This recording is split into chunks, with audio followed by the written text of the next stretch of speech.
Hari ni, jom kita buat sausage roll. Kalau ada potluck ke kat sekolah, memang menu ni lah yang jadi rebutan. Anak-anak pasti suka. Mula-mula, ambil sekeping roti parata dan potong nipis-nipis macam ni. Masa nak potong tu, pastikan roti parata separa sejuk, barulah senang nak potong.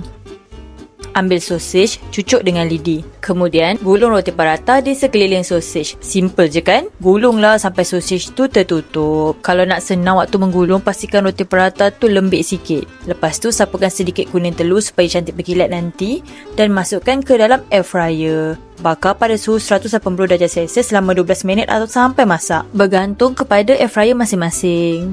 Bila dah masak, boleh susun cantik di atas pinggan dan letakkan mayones serta sos cili. Okey, dah siap sausage roll kita. Senang je kan? Makan panas-panas ni memang layan. Selamat mencuba. Ingat makan, ingat rasa.